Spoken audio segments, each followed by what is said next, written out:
and welcome to TrishRockTV, an energy shift. Changing energy, shifting perceptions.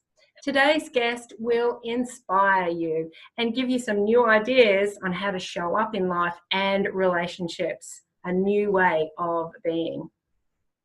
Kean Buckley was the co-founder of Be Yourself Retreats and specialising in love and relationships. He now runs mentoring, and you can find him on his website, keanbuckley.com, and he soon will be offering Soul Coach Project and his pioneering work upgrading numerology to cater for the gifts and the children of the 21st century. He has been a leading light and motivational speaker from Byron to the Sunshine Coast, helping people find happiness and success for over 25 years. He has 4 children and still works with his ex-partner Kathleen after a successful, loving uncoupling. Together they have run over 150 local and international retreats, and Kean's major focus is mentoring and couples work. He focuses on improving 16 key relationship areas. His wisdom, humour and real-life experiences will inspire your accelerated development whilst your heart lightens, your body feels and your mind grows constantly. I'm thrilled to have you here. Welcome, Kean. Thanks, Trish. Thanks very much. There's a lot to live up to. It sounds better than... And reading the bios back is always interesting. Yeah. It's scary. Who wrote that? Yeah, that was my wife. Yeah. Thank you so much. It's such an honour to have you on here. And there's, a couple of key things I really want to talk to you about because you're so fascinating, and I know that everyone listening is going to be fascinated and inspired as well. The first thing I want to ask you is about your work with relationships, but also, what has happened recently in your relationship, because I know that it's very conscious. It's a conscious way of showing up in the world, and I think you go. No. I know what you're saying. I was just going to say, I just think it's the new way that people are going to be, and you're leading the way. I was stuck on the words there.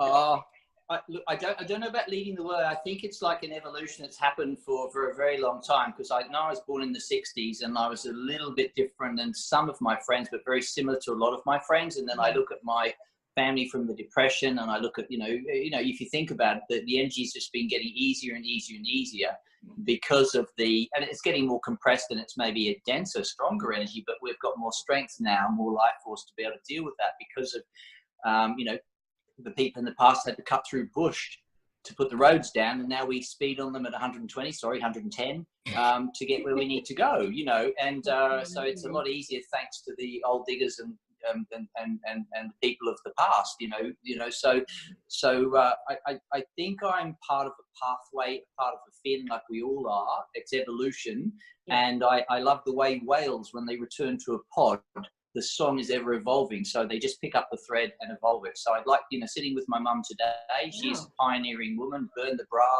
She knew Linda Goodman that did moon signs, and all those sort of strong ladies that I grew up with. They were Fleet Street women, powerful women. And I used to sit around the table at a very young age, listening to them speaking and just being blown away, Wow. And I had some because weird... that would have been a conversation that not very many people were having. So no. And Mum was seen as a white witch, and I'm Irish, so I've got a Celtic background, so a lot of respect for women that goes way back. And, the universe has given me 4 daughters. I thought I was there to help them, and of course it was the other way around, but that took me a long time to work out. So I really think we're in the middle of evolution, and we just have to kind of go, wow, what's happening here? So look, what came up to me is, it's kind of weirdly, when I met my wife, she we met on a light workers course, funny enough, a course for zoology, Tesla stuff.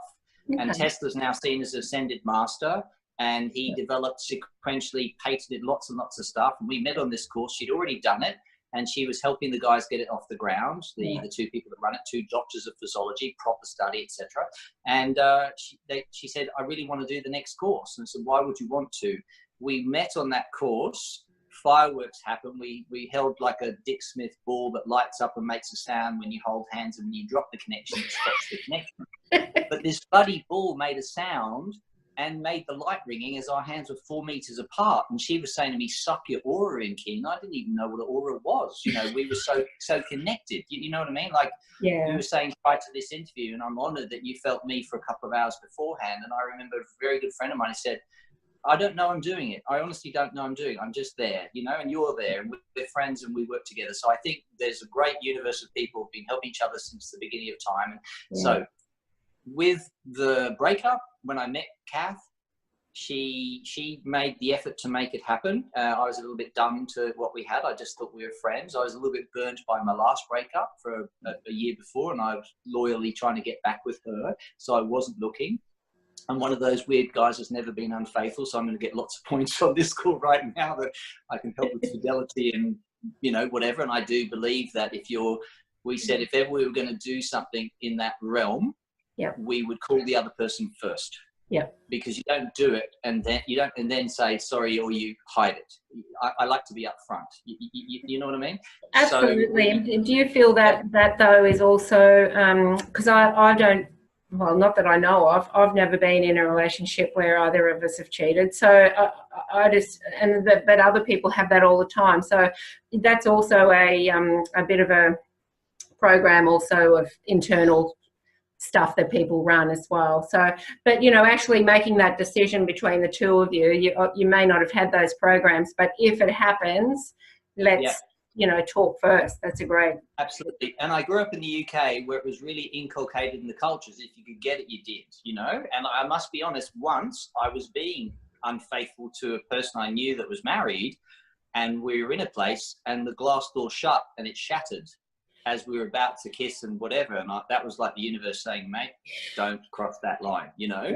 And literally a caravan-y kind of thing, just whatever. And I you know, anyway, I sound really ethical now. I'm making a good point.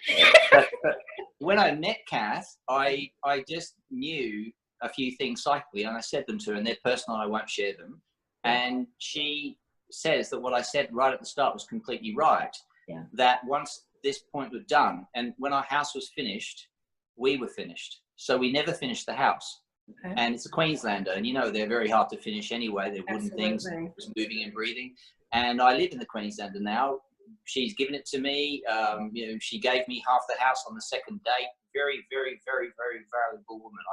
She's my soulmate. I love her. You know, if you talk twin flames, possibly we're there. Sometimes you actually have to do something, and she felt me make that decision metaphysically. Again, like the energy that went inside her. She felt it and she said, right, this is obviously a relationship. I need to pursue it. I missed 2 dates, go to yoga, meet me at this party. Didn't do any of that. The third time she eventually had to say, I'm single.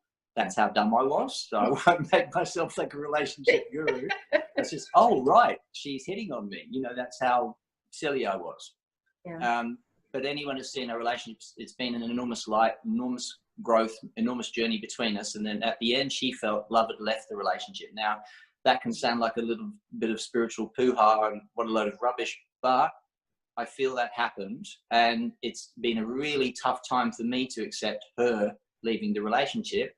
But I've done it consciously as much as I could with my heart. I've supported her. She's doing a youth mentoring course today. She called me just yesterday. Can you help me with it? And, you know, just in a nice way. And we're going to run Soul Coach Project together, which will get people like yourself that we know have got enormously good ethics.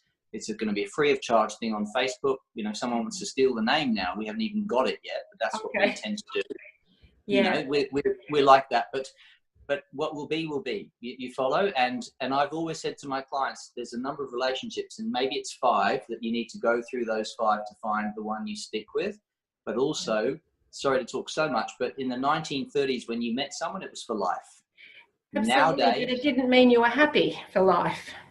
Spot on. And there are a lot of people that literally live the same year every year for 40, 50, 60, 70 years. And they were like 2 old rocking chairs next to each other. And everyone thought that was dependable, like the fence around the property. And I think there was a lot of infidelity then too, but no one ever knew. It was all hushed up because they just seriously weren't happy. But that's not to say that, you know, we all should go relationship hopping. I mean, but I kind of feel that you have a time with someone.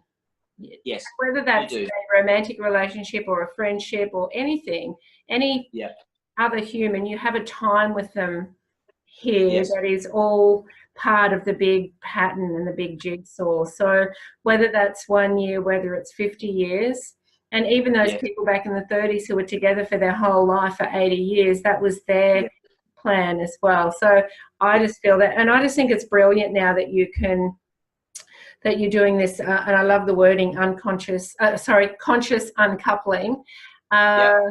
And, you know, there's been quite a few other big names who are doing that right now too. And I think it's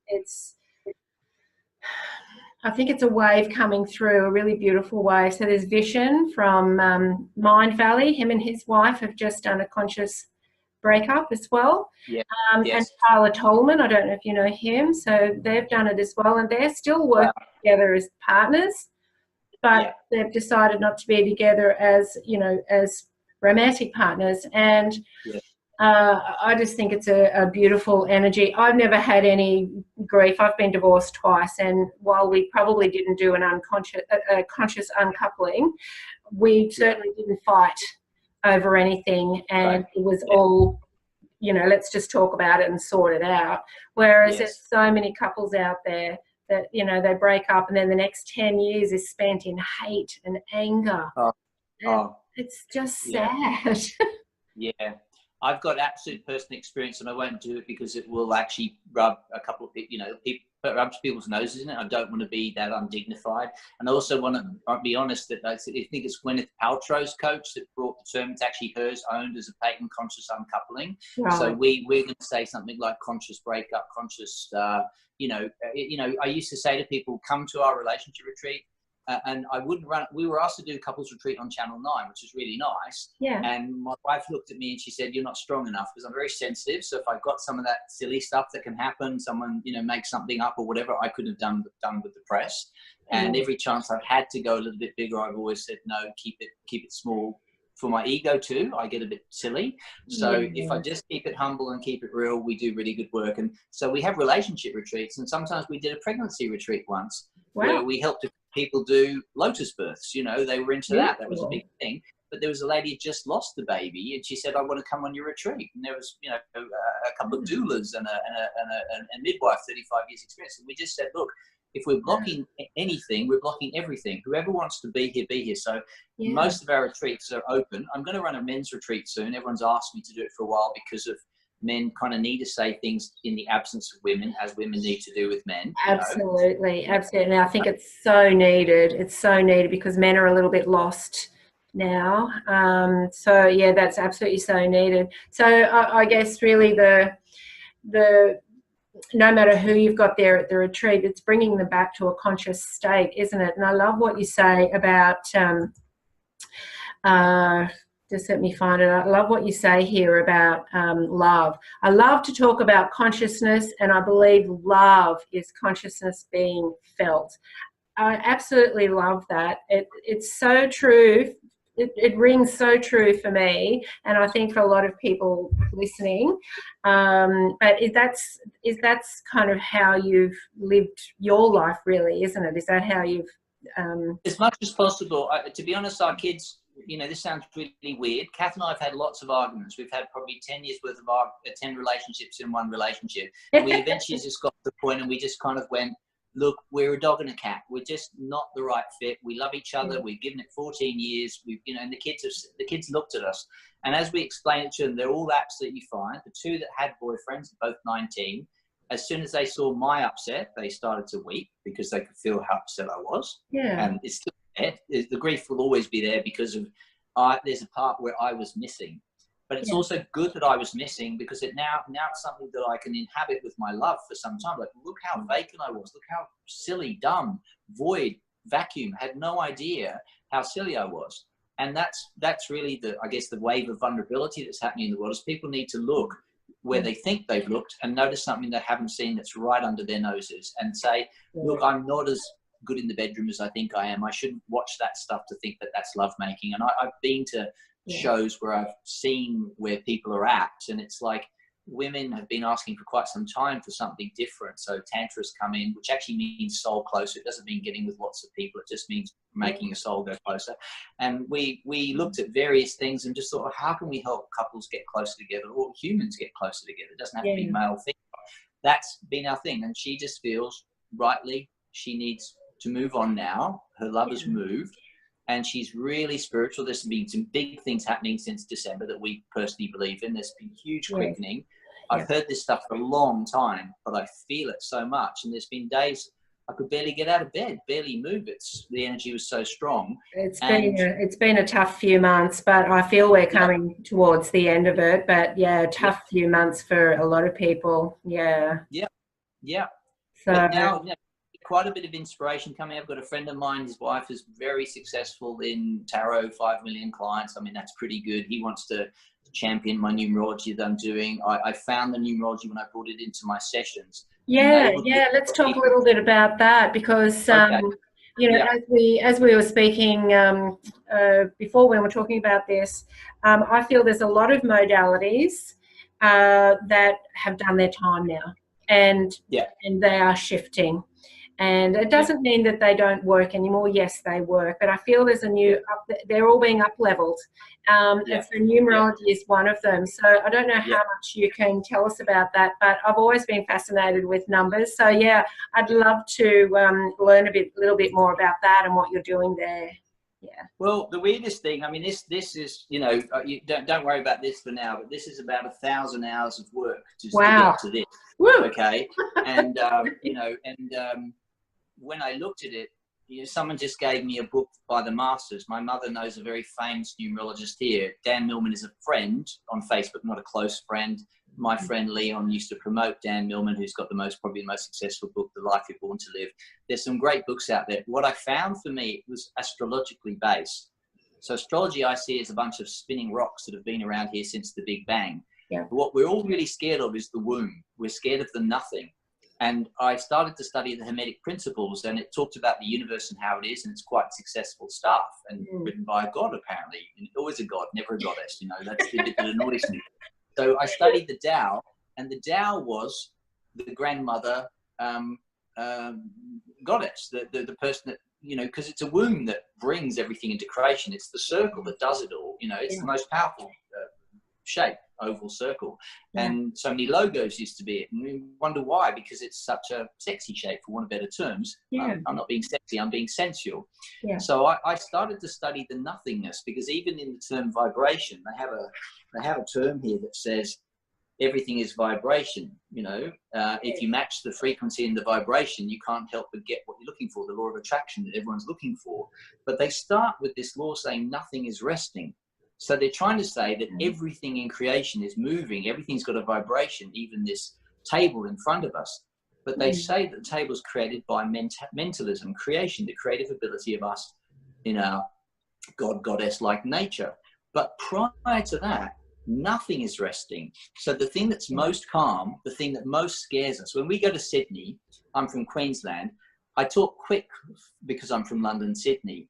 But when I go with my London-Sydney version of a Queenslander to Sydney or London, they freak out. They find me too calm. They're like, this guy's too still. Their minds explode. They're like going crazy. Because, you know, you meet the bushies and the ladies and guys from the outback that just are so still, so present. You know, they're standing on one leg for 2 days and you don't even notice them there. So we've lost that kind of natural side of things, which is pointing to the true stuff. And beyond the nature is the nature of nature, the grandmother Tao, the birther of the universe. So what was before that? What I'm trying to read in my work is the nothingness. 3 powerful energies: nothing, everything, and something. We always talk about the everything and something. We love the rocks spinning around us and talking about them, but everyone has a different opinion of what those rocks do. Yes. I found in my numbers, they're very, very accurate to what the frequency of those numbers actually mean. And I have to actually register the body of work first before I tell everyone about it, because I'd like to be effective. for inventing it. Absolutely. Well, not inventing it, but putting it together. Yeah. And I didn't invent it. It's beyond me. But I'm trying to read the frequency of nothingness, which is the powerful stuff. And you know, in a moment, say you're lovemaking and you just settle down and you just look at each other and you drop your hands on the bed and you just, I don't know, you do that thing. I absolutely know when we made Kaya, my 11-year-old is outside being very quiet right now, and I said, $5 if you swear. She doesn't swear. It's a giggle. I swear, so I pay $1 every time I have a swear, and I'm up to $8. It's not too bad. and it's the nothingness that we want to read. The stillness of that, I believe, could end all the problems in the world. If we just got, say, one alien laying down with that much stillness and, hey, you guys are idiots, stop this stuff you're doing, we'd all just listen if the person was powerful enough. And generally it's an actor or actress that we listen to, and they're acting.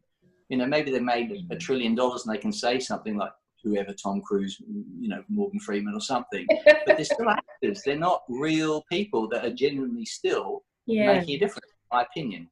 But do you think that's all do you think that's the work of meditation and really it's the work of consciousness, being conscious? You know, sometimes, and I always say, you know, someone with presence is a quiet person. You know, you'll find somebody who's very present and sees everybody with love and compassion because that's how they see themselves, and they're very connected. Will walk into a room and they don't have to say anything, and everyone's attracted to them. And it's not always the loud person in the room. The loud person in the room probably has a lot of insecurities, which hence the loudness. But not always the case. I don't want to get anyone off side here. But it's the stillness and that quietness. And, you know, Eckhart Tolle talks a lot about that. And it just gets you back to that connection and back. And I think that's where, as you said, all of the people leading up to now have done the work on chipping through that layer that kept us stuck here as, you know, physical thinking beings and nothing else. And now that the layer is lifting, and we're understanding that this human part of ourselves is so small compared to the stuff that we can't see, the nothingness. Well, that's the thing. I mean, I went into a cave in Hawaii once, and I remember in Sydney swimming from a boat to the shore, and I had to have a much bigger guy next to me swimming next to him, and I was like a little puppy swimming next to him, thinking if the shark's going to get him, they'll get him. I was so scared. And then we swim into this cave in Hawaii, and I had to, again, as a girlfriend came in next to me and gave me the courage, because I didn't have it myself. I had to rekindle that, to swim deep into this cave, because the cave represented the nothingness, and it's profound. But you see, also in vibration, these are the most grounded numbers, 4 and 7. Okay, when people are missing these numbers, they're missing contact with the earth. The words land, earth, water are 4. Connection is. It's the same as Uranus. It has a challenge. It does relate to Uranus. 7 is the present self, and the words earthed and grounded and mindful are there. Now, if you think about 4 and 7, it's 47. The word vibration is a 47. It is a critical word that was taken out of Think and Grow Rich, apparently, because they said the masses would get too clever if they knew that word too quick. And the other words for 47 are motivation, relaxation, foundation, thinking. Interesting. So, so I love that, because it just helps us see, oh my God, is it as simple as a radio station? I tune to 91.1 and I get my favorite songs. Yes, it is. You know? Absolutely. Oh, it's fascinating. And, you know, numbers do fascinate me. And when I'm doing readings, if 4 comes up, and I know you're on a new level with the numbers, but 4 also always to me means grounding. It's like the legs of a table. It's getting you know, stable and solid and getting that grounding. But it's just so fascinating, and I can see why you know, can dive straight in, and also because you're a Gemini, your mind will just be soaking all of this up, and you're like, oh, but what about this and what about that? And I feel that you're going to just really creating something amazing here. I need to know I'm not mad. And you have the sacred masculine, which is this symbol, okay, and the sacred feminine is this symbol. So it's binary code, and the universe is made out of literally 1s and 0s. If you see the Matrix movie, everything in a computer is made out of 1s and 0s. So I'm not being masculine and blokey here, because sometimes when I'm working with a lady, I say, what's your intention for this session? And she said, I don't know. And she might say, I just want to have a better relationship. And with someone who's perhaps more masculinely oriented, I'll say, well, what percentage increase would you like in your relationship? Because what you ask for, you tend to receive. Or I'd like to improve my relationship by 30% in this hour. Yeah. Okay, well, we really need to look at a lot of stuff here for you to get there. But I found that literally the universe is masculine and feminine. It's part of the principles. There's gender in everything, in the everything. And I believe beyond the everything, you've got these incredible kids coming along now saying, don't call me a gender or a boy or a girl. And I like that. Yeah. I met a guy once, I tried to ask what culture he's from, and he pushed me away. And I was doing the teaching thing, so I pushed too hard. And eventually he pushed back and went, oh, I'm never going to do that again. Because if I thought he was Iraqi or Iranian or English or something, I would just do what the Dalai Lama says. It's the labels, isn't it? It's the labels. Yeah. We don't want labels anymore, because labels are there to control. Labels are there to control, and we're shedding all those labels now. Yeah. So that's my, and why the sessions work for me. I had a beautiful guy yesterday. His name was a 30. The soul urge of his name was a 30. The physical urge of his name was a 20, and his name added up to a 50. 30, 20 make 50. And his life path, I said, I can feel fives with you before I started. Yeah. There was the 50 in the name. So I think there's another one. And his life path ended up being a 32-5. So his mother, in this case, who's dead, we could feel a very powerful woman. We're both, I said, do you talk to her every day? She said, yes, I do. I said, you're ahead of me, mate. I have to tell people this, and do it every day. Yeah. He's from Manchester. They're very, and his life path is 32-5, which is 3-2, making a 5. So the vibration of his name that his mum picked perfectly matched him. And people always give me a perfect word to show them that they're on track. And when you get that word in your name, funny enough, your life path, your physical urge of your name is a 55-10-1. And I saw those numbers. Yeah, I saw those numbers, and I have no idea what they mean, but I love those numbers, because 5s to me are about change, 10 is about a new cycle, and 1 is about a new cycle. So I loved those numbers. You exactly match numerology, so that's why you'd be interested. And other people listen to this, no, they won't. It'll take them 20 years to even see maybe something that gets them, and it doesn't matter.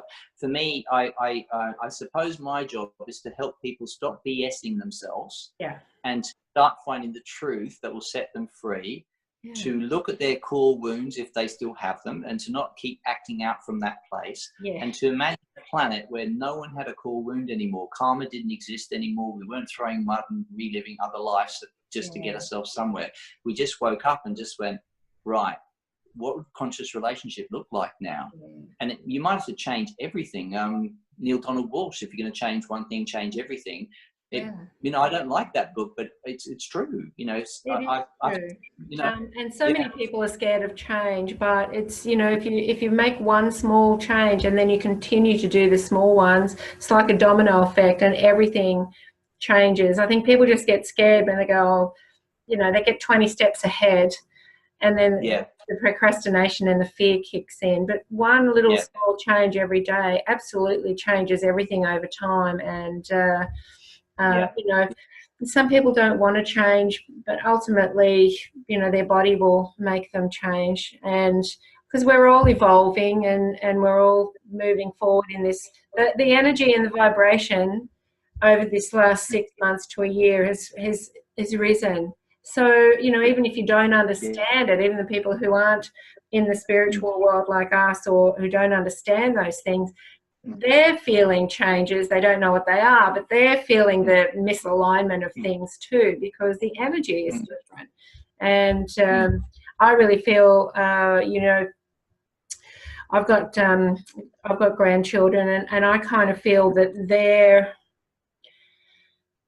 probably not their children, or maybe their children or their grandchildren will be my generation coming back and experiencing the new, experiencing the groundwork that now we're kind of seeing now. And that's probably a little bit spacey and a bit out there, but I believe I'll be back as one of my grandchildren's children or grandchildren's grandchildren, and I will see this new world, and it will be, as you describe it, a conscious world. It's fairly standard in the Tibetan culture, and I think I've had a Tibetan lifetime. And I spoke at a show once, and they had their wall was knocked down. I shouldn't talk Tibet because it makes you think about China, and I don't want to do that. I just raised the money for this guy when I had no money. It was the right thing to do, etc. Yeah. And like, it just led me to feeling him and feeling this Tibetan journey. I didn't have to go back there and be Tibetan again, but it reminded me of meditation. It reminded me of the peace, all that kind of thing. And I haven't had a lot of peace lately. You know, I've been asked to talk about peace in the past. I'm like, it's not my thing. Yeah. But I do feel this enormous peace inside myself. Yeah. But just sitting there sometimes in meditation, I did a 10-day retreat with Vipassana 2 Septembers ago, and I found this old pain in my body that was there, and most people don't realize it. So with my clients, the talking, though I talk a lot on these things, so I'm passionate, I want to give a lot, we do a lot of not talking, a lot of resting, a lot of climbing mountains, and I've started to climb mountains in my retreats and things like that, so we get closer to whatever you want to call it. And I want to do, I don't know, you know, Hawaii. Apparently my friend is a shamanic kind of guy. He said it's not the mountains where the stuff's at, it's the valleys, it's the feminine part, the sort of gusset of the mountains. And when everyone was talking to this guy who knocks off bears at night in India, when we were up at 4.5 kilometers up at the mountain, myself and the feminine guy, we were sitting in this gusset, and I'm not joking, at one point I felt like jumping up, just jumping off the cliff. It had so much life force to it. It was just incredible. So I you know, we went to Peru recently in September and did all that sort of stuff, and Lake Titicaca, 4 kilometers up, this lake that used to be at ground level, the way the world shifted, we worked with the energy of Peru. Incredibly good place, especially for women, in my opinion, to go. The integration of the masculine and feminine is so whole. It would make a lot of certain people from certain cultures just feel respected. It's a beautiful place for women to go, in my opinion. So let's talk about the men's retreats that you're doing. You've got one at the end of May in Bali. No, May in this country. It'll just be in Nambour where I live. I'll only take about 10 guys. I've got a lot of guys asking, a lot of ladies asking me, can you fix my husband up, sort of thing. And they don't need fixing up, they just need finding, you know, and they're really capable. They just need a conscious conversation, to be honest. We don't have an agenda. Absolutely. And you have a Bali retreat in November and one in Egypt, is that right? Next year? They both men's retreats too? No. The only one, I normally don't do any secular stuff, but just, I feel that to get back on the horse, because I stopped my retreats in August through our breakup, and I didn't want to be offering myself at that time. So I'm going to do one in May, but no, November's fairly advanced spiritual retreat, I believe. And Egypt, we've got an incredibly good guide that we used in Peru. And his father's runs the law courts over there, so he's really in with the game, shall we speak, and he knows how to get us in the places we need to get. So we're going in 2020 September with Ahmed, you know. Amazing. I'm actually really excited about the men's retreats, and I'm so pleased that there are more men, conscious men like yourself, stepping up and helping the other men to find their place in the world, because they're just a little bit lost. But you know, from a woman's perspective, I just feel that you know, not all of their ideas and concepts about who women are now are true, because women still want men to be men. But I think it's just that kind of energy of, you know, there's no labels, there's no roles, right? And you know, it's the thing. It's still the masculine and the feminine coming together in the physical, and we're different. But there's just less roles, I believe. Less roles, less labels. Let's just be two humans coming together, and let's be conscious about it. So, is that what you're helping the men with? And I feel they can really ask you then, you know, how do you show up in relationships, and they can really learn from that. Oh, look, just to give you an idea of a few people I'm working with at the moment, I've got people making up things in the domestic violence kind of world, etc. And that's a really tough thing to put on a video, and they're doing it to get traction. And I know the people, and it's happening both sexes. So it's not one way or the other, it's happening whatever. And it's like, I hate it when it gets to that point where the love's been lost enough that they can't work it through. And generally it's through an infidelity or an upset. And I've never had clients in court ever, never had this in 25 years. So it's really weird for me to have people going through this. And one couple, I've got them out of court and they're looking to get back into court again. And it's basically because people don't deal, and it's not sexual, it's just a core damage. and they project it onto the other person and fight from that place with something that happened before. In terms of relationship, I've got some very, very good friends who've taught me, if you want to be successful with a woman, the Lemurians, what they would do is be like a woman. So it was a very girly kind of relationship sort of thing. And then there are other women I know. I do yoga and I do heavy stuff at the gym, and I've always done yoga for 14 years. I'm quite a girly man, if you know what I mean. But when I spoke at the men's festivals, they'd love it if I would bark at them, not bark, but I'd be very strong. We're going to do this now, etc. And one time I remember I had about 75 guys on the talk. No, 50, sorry. And it was another different talk, and it was raining, and they were like, we don't want to get a hair wet and get out there. And I said, come on, guys. So we went out and spoke for like 2.5 hours in the rain, and there were guys that played top-rate rugby, I found out afterwards, and then, so I think the men need leadership, but they also don't need someone to tell them what a man is. I think there's as many ways to come close in a relationship as there are human beings. I don't think anyone should ever tell us what masculine and feminine is, or what right or wrong is. It's just like what works for you, what works for your honey, and it can change in a moment. And this is the difference between those relationships the last 80 years. They're now changing by the second. And you have to be that, you have to be that on the ball to go, what was working a few seconds ago isn't working now. And you don't take it personally. That 4 agreements is pretty good. That's the thing, isn't it? Not taking things personally. And just go and just being in that presence and conscious. So if people want to get hold of you, I will have all the links here for everybody to connect. But what's the best way for them to get in touch with you? Through your website or connect through social media? Oh, social media like Kean Buckley on Facebook, so easy to find. Some people are not drawn to a website. Sometimes my website doesn't really represent me; it just represents the, not really me, but the Facebook Kean Buckley is pretty good. They can PM me. Happy to talk to someone for 10 or 15 minutes, without any feeling. If there's a click and I say something, they can feel, wow, this person can help. Great. If it's just a nice chat for 5 or 10 minutes, no upset. It's nothing worse than working with a person that feels that, like, men often have been told to go by their partners, and they're very begrudgingly on this bloody spiritual retreat going, oh, I hate this. And I'm like, go home. Well, that's not good for you. It's not good for you. It's not good for them, and it's not good for the energy of the group. It's you've got to keep that energy in the vein it's supposed to be in. So well, it's been amazing talking with you, and I have to tell you that I've got a blue being as one of my guides, and he's kind of been here saying this fellow's okay.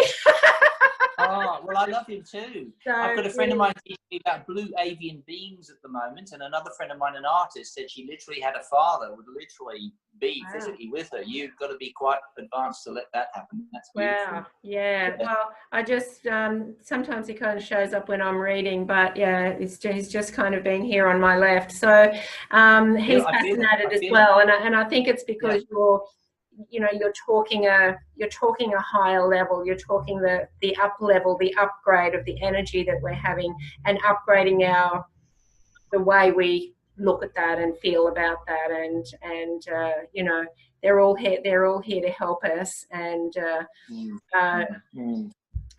nothing's random. And I just really feel everything that's happened in your life, and who you've grown up with, has given you that perfect womb to now bring this to life. And I am really excited about it.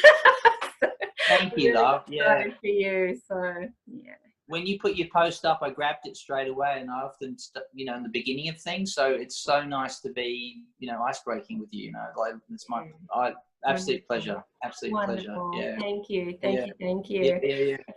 Beautiful. All right. Thank you, everybody, for tuning in, and look forward to seeing you next week for another episode of Trish Rock TV. Bye.